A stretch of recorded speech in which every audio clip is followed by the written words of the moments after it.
So, Adolescence, the hit Netflix drama, is still the talk of Westminster, bizarrely. The writer, co-creator, Jack Thorne, was in Downing Street this week. Adolescence has been made free to watch in British schools. There are calls to make it compulsory viewing.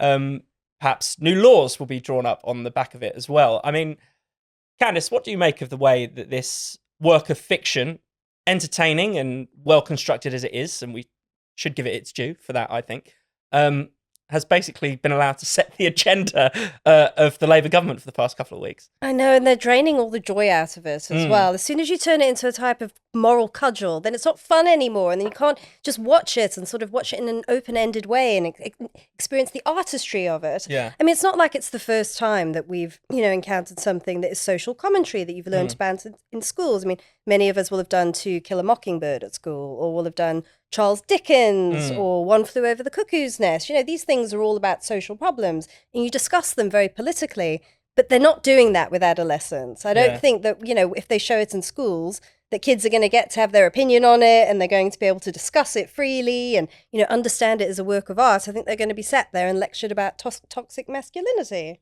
Yeah, definitely. I mean, it's hard to remember the Prime Minister of the day picking up Charles Dickens and saying, we've got to do something about this. Tom, what have you made of the discussion? I mean, it's the fact that all the other issues we're talking about on this podcast, but in general, at the moment, you've got a trade war kicking off to our west, you've got a real war raging in the east, and Keir Starmer is still talking about adolescence, which he still refers to as a documentary. He did that for the second time this week. So that, I think, tells you everything.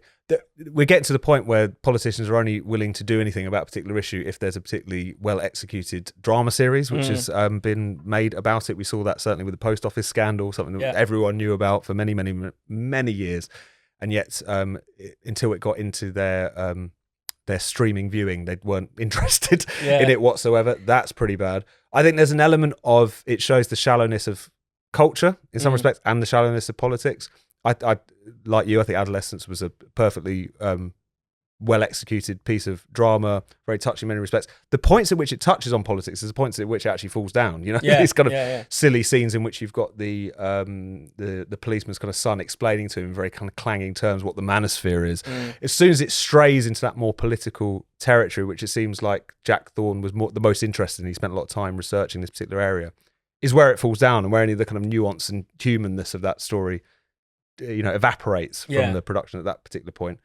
And on the shallowness of our politics, it does feel like politicians either feel like Netflix series should dictate policy, but really it's particularly policies that they already agree with, And the fact that this, the issues that are raised in this series, the issues that are swirling around this particular debate, misogyny, violence, murder, etc., the fact that their answer to that is, we need to do something about social media, which is also their answer to absolutely every other social ill that exists. Islamist terrorism. No, exactly.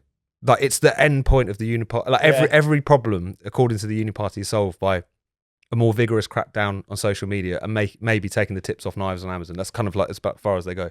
So it's just, you just think this is so infantile as much as anything else, and the fact that it all focuses around kids, I suppose, is fitting in that respect. One of the great ironies I enjoyed is that one of the funniest scenes in the whole thing is, when they notice that kids in school in the episode where they're focused on the school, they're just being shown videos all the time. That's Keir Starmer's takeaway. Make them watch 4 hours of Netflix instead of doing proper lessons. I mean, we should, before we move on, or before we wrap up, we've got to talk about Kemi Badenoch, who has pointedly not watched it. And has been hauled over the coals by two different LBC presenters, by Nick Ferrari and James O'Brien.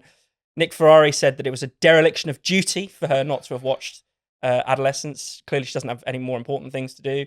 And James O'Brien was offended by her arrogance at her failure to watch and learn and absorb the important message of this drama. I mean, if we just lost the plot. Yes, it's becoming a bit of a moral panic now. Not a bit of a moral panic. It is a lot of a moral panic. I saw a story today that really, it was brilliant. It just encapsulated it all perfectly. Apparently, one of the leading counter-terror detectives in the UK has now said that parents, after Adolescence has come out, instructs parents to report their children to prevent if they think they're consuming misogynistic content online. Jesus. Because, we all know the pipeline to terror, committing rampage killings. It's watching misogynistic content online. So you may think your kids are just watching stuff about fitness, but be careful. It's like Great British Railway journeys. It's just a gateway drug to horror. Well, that's sufficiently terrifying.